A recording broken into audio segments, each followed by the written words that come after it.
ഇരുട്ടിന്റെ മറവിൽ കൊലക്കത്തിയുമായി പോകുമ്പോ പാവപ്പെട്ട 21 വയസ്സുകാരനെ കൊലപ്പെടുത്തി 67 പ്രാവശ്യം വെട്ടിപ്പരിക്കേൽപ്പിക്കുമ്പോ പോകുന്ന വാഹനത്തിന്റെ പുറകിൽ വെക്കാനല്ല സ്റ്റിക്കറല്ല ഇത്, അത് ആണത്തമില്ലായ്മയാണ്.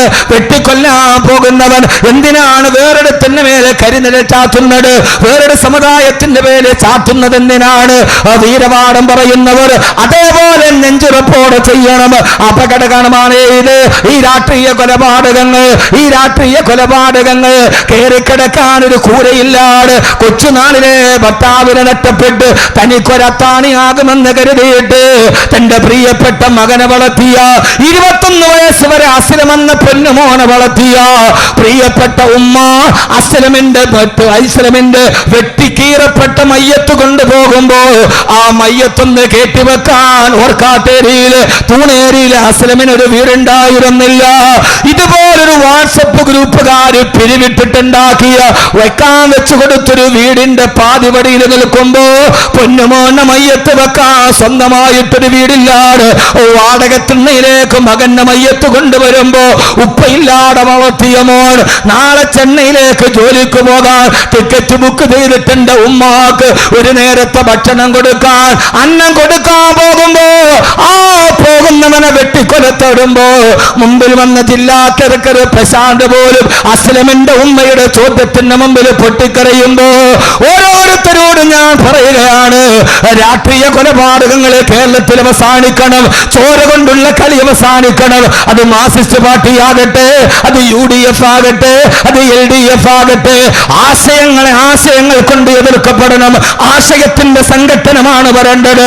ഉമ്മവറ്റ മക്കളുടെ നെഞ്ചുമാന്തി കീറിയിട്ട് അത്താനെ നഷ്ടപ്പെടുത്തിയിട്ട് പാതിരാവിൽ വയലിലൂടെ നടന്നു വരുന്നവന് ഇരുളിൽ പൊതിയിരുന്നിട്ട് അവന്റെ പിച്ചാത്തുപടി കുത്തിക്കയറ്റുന്നത് ഞാൻ പറയുന്നത് നിറത്തിന്റെ അടിസ്ഥാനത്തിലല്ല. അതേത് കൊടിയുടെ നിറമാകട്ടെ, കൊല ചെയ്യപ്പെടുന്നത് ഉമ്മവറ്റ മക്കളാണ്. അതേത് മക്കളാണെന്നതല്ല, അത് അസ്ലമാണെങ്കിലും അത് വർഗീസാണെങ്കിലും അത് ശശാങ്കനാണെങ്കിലും അതൊരു ഉമ്മ പ്രസവ വേദന സഹിച്ചിട്ട് വളർത്തിയൊരു പൊന്നുമോനാണ്. ഉമ്മ കാത്തിരുന്ന പൊന്നുമോനാണ്.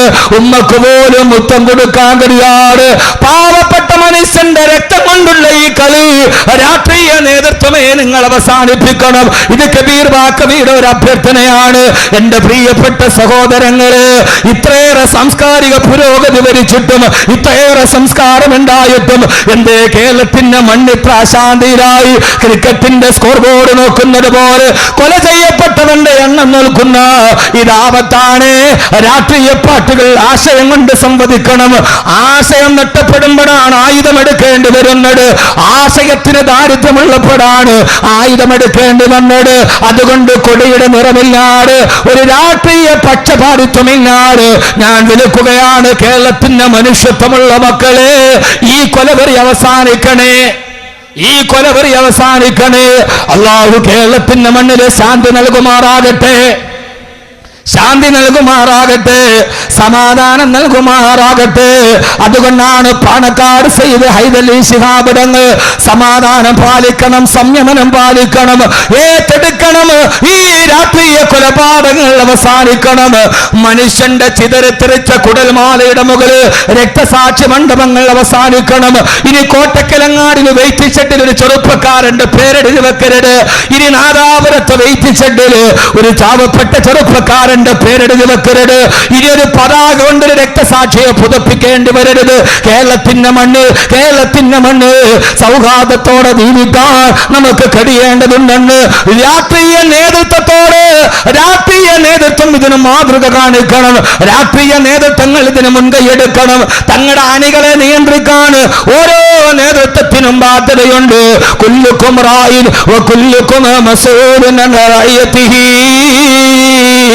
നേതാക്കന്മാരുടെ ഉത്തരവാദിത്വത്തെ കുറിച്ച് നാളെ പടച്ചറപ്പിന് മുമ്പിൽ ചോദിക്കപ്പെടുമെന്ന്, അതുകൊണ്ട് ഈ ബോധ്യമുണ്ടാകണമെന്ന് ഭാഗ്യന്തരേണ ഓർമ്മപ്പെടുത്തിക്കൊണ്ട് ഞാനിത് പറയുന്നത് ബോധപൂർവമാണ്. സഹോദരങ്ങളെ, സമാധാനം ആഗ്രഹിക്കുന്ന എല്ലാവരും മാർക്സിസ്റ്റുകാരനും മുസ്ലിം ലീഗുകാരനും BJP-കാരനും ആശയങ്ങളിൽ വൈരുദ്ധ്യമുള്ളതോടുകൂടെ തന്നെ ഒരു മനുഷ്യൻ എന്ന രീതിയിൽ ഒരുമിച്ചിരിക്കാട് കൊതിക്കുന്നൊരു സാധാരണ മലയാളിയുടെ ശബ്ദമാണ് ഇപ്പോൾ കബീർ ബാക്കവി പറഞ്ഞത്. ഇത് ചിലപ്പോ ആരെങ്കിലും അലോസരപ്പെടുത്തുന്നുണ്ടാവാം.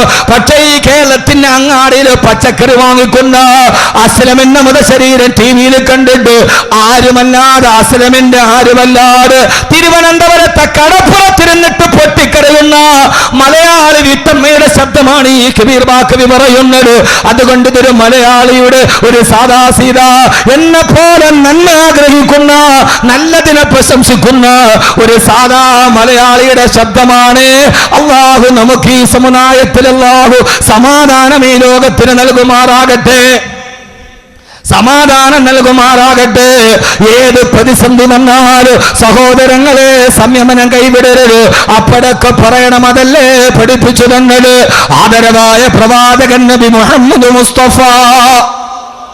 ഉറക്കെ ആദരവായ പ്രവാചകൻ നബി മുഹമ്മദ് മുസ്തഫ സല്ലല്ലാഹു അലൈഹി വസല്ലം. ഞാൻ പറഞ്ഞതിൽ നിങ്ങൾക്ക് വല്ല ബുദ്ധിമുട്ടുണ്ടോ? ഇതൊരു മലയാളിയുടെ ശബ്ദമാണ്, സാദാ സീതാ മലയാളിയുടെ. അവന് വേറൊന്നുമില്ല, അവന്റെ മനസ്സിൽ മനുഷ്യത്വമേ ഉള്ളൂ. ഇതൊരു മലയാളിയുടെ മനുഷ്യത്വം ആഗ്രഹിക്കുന്ന ഒരു മലയാളിയുടെ പ്രതിനിധിയായിട്ടാണ് ഞാനിത് പറഞ്ഞത്. ഇതാരെയും അലോസരപ്പെടുത്തേണ്ട കാര്യമില്ല. ഇത് നന്മ ആഗ്രഹിക്കുന്ന ഒരു മനസ്സുകളോടാണ്. അള്ളാഹു നമ്മളെ സ്വീകരിക്കുമാറാകും. ഇത് അസ്ലമിനെ മാത്രമല്ല, മുഴുവനും. ഒരാളും കൊല്ലപ്പെടാൻ പാടില്ല, ഒരാളും. അതേതും മതമാകട്ടെ ജാതിയാകട്ടെ.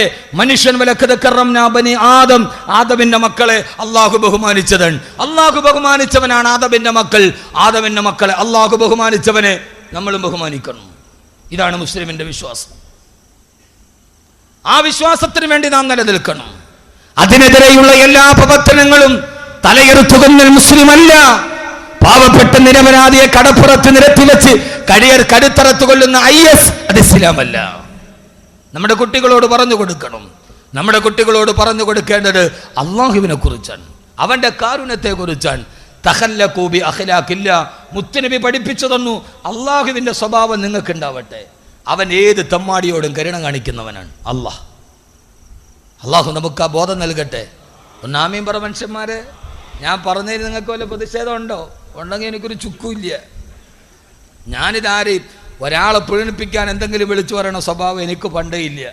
ഇനി ഒരാളെ പ്രീണിപ്പിക്കാൻ വേണ്ടി ഫാത്തിഹ ഓതിയാൽ വർഗീയവാദിയാന്ന് പറയുന്ന തലപ്പാക്കെട്ടുകാരൻ്റെ പ്രസംഗമല്ല. അതെന്തോ കിട്ടുമെന്ന് പ്രതീക്ഷിച്ചിട്ട് വന്ന ലോകത്തിലെ ഏറ്റവും വലിയ നിഫാക്കിൻ്റെ വാക്കാണ്. അത് നന്ദികേട്. സമുദായത്തിൻ്റെ ചോറ് തിന്ന് വളർന്ന് സമുദായത്തിൻ്റെ തലപ്പത്തിരുന്നിട്ട് സമുദായത്തെ ഒറ്റുകൊടുക്കുന്ന യൂദാസിൻ്റെ ശബ്ദമാണിത്. ആ ശബ്ദം പാടില്ല. നിവർന്നു നിൽക്കുന്നത് നട്ടലോടെ നിവർന്നു നിന്ന് പറയണം. അത് ആരുടെ മുമ്പിലും പറയാൻ കഴിയേണ്ടതുണ്ട്. അള്ളാഹു ബോധം നൽകി അനുഗ്രഹിക്കുമാറാകട്ടെ. അതിനകത്ത് വേറൊന്നും പാടില്ല. കുനിഞ്ഞു നിന്ന് യാചിക്കുന്നതിനേക്കാൾ നല്ലത് നിവർന്നു നിന്ന് വെടികൊണ്ട് മരിക്കുന്നതാണ്.